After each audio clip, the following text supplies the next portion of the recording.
Hi, son. So, um, I'm home from work today because I'm not feeling great, and I'm going to give you the four parental shapes, which form the basis of my guitar playing. And I developed them um, based on comfort, speed, and lush sound. They had to have all those qualities. I had to be able to be able to play them and like playing them. There's some chords that I still like hearing, but I don't like playing because they have will have stretches, but these are like my survival chords.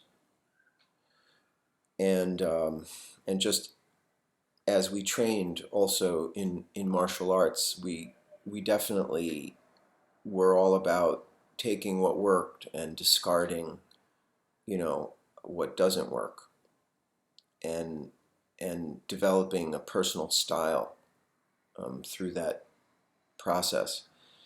This is a lot about that. Um, it really is my personal guitar technique that I developed to teach you because I didn't want to send you in wrong directions.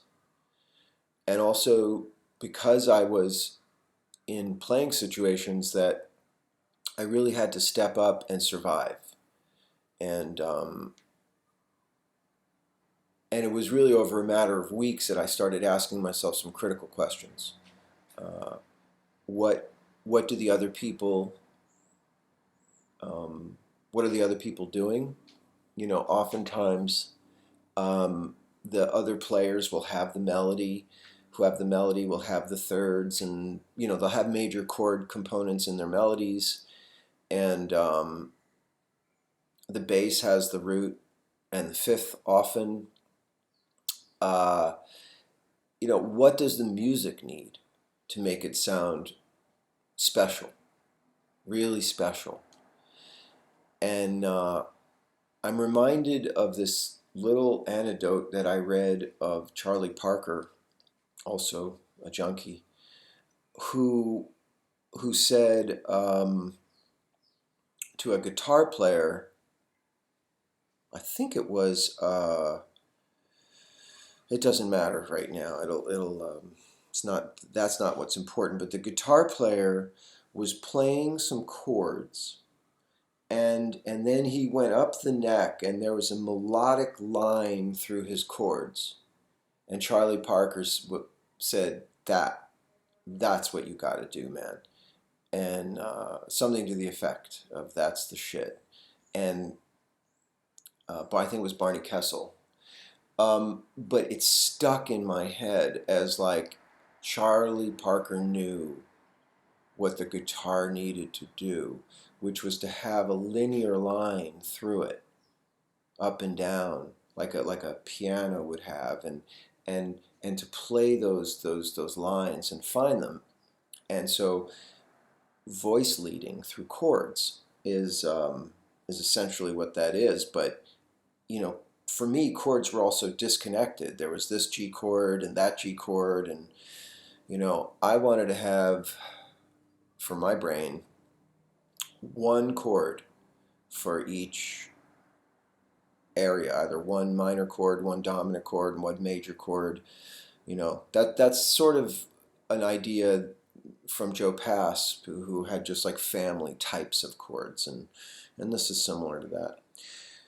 So comfort, speed, and quality. And here's what I came up with: four shapes. Um, and they were mine, and the ones that I would have taught you to say, these will not fail you, and they can form the basis of your confidence at playing.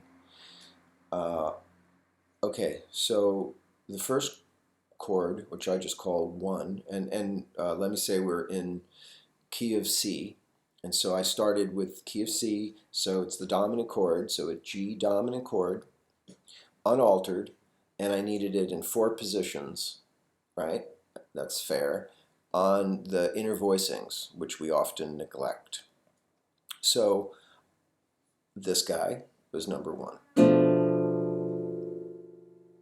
And I played this chord for years. You know, it's a B half diminished chord if you want to think of it that way. But it's a G9 chord. I have the 3rd, the 7, the 9, and the 5. It's rich, it's complex. It sits in those inner voices. Number 2 is this. See how this connects? It's another thing. Keep fingers down if they're useful as you move through these, because a lot of them do slide into each other. So this is just a 3-note chord, which is just G7, but I just use these 3. You do have the 9, but I don't use it a lot. This is my inner sound. 3rd voicing, 3rd shape, 3rd parental shape is this. This also, all of these could be function as a few different things. This one could be a D minor triad, 3rd root 5, but we're going to use it as a G dominant chord with a 7, the 5, and the 9. And if you want the 3rd to create the tritone, it's right there. I sometimes will do stuff like, just pepper it in. The next one is this, which is super cool, because you have the 9, the 7, and the 3. So the tritone's on top, and the 9 chord is in the bass, which is not heard much. It's cool.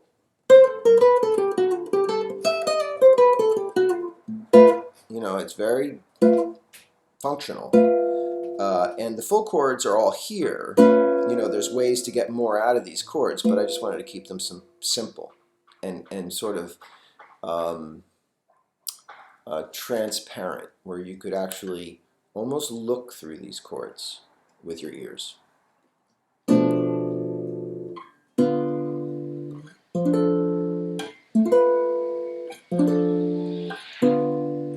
You have this nice arpeggio, 5, 7, 9, 3 going up on,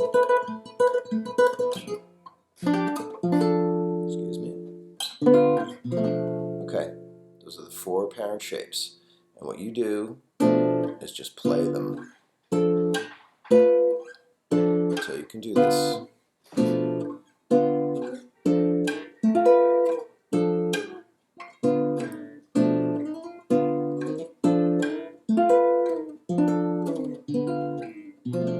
And then you can pepper them.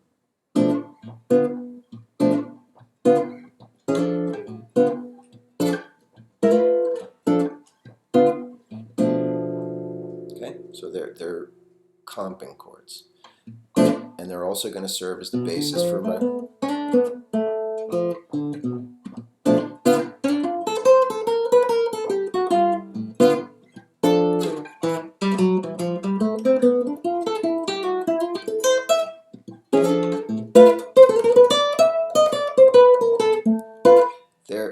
They anchor stuff I can do there.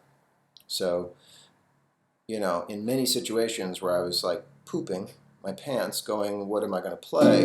These gave me everything I needed. So that's lesson 1, 4 shapes, inner voicings, say the voice leading notes to yourself. For example, 3rd is moving up to the 5, is moving up to the 7, moving up to the 9 in the bass. Here we drop some notes out, so you want to, I got the 7, we dropped out, It could be the flat 9 or the root, right? Can fit back in there. I just like this sound, right? No, I dropped the tenor out. You could look at it that way. I don't always have to play the 4 notes either. The soloist has it, or the singer has it. Okay, thanks.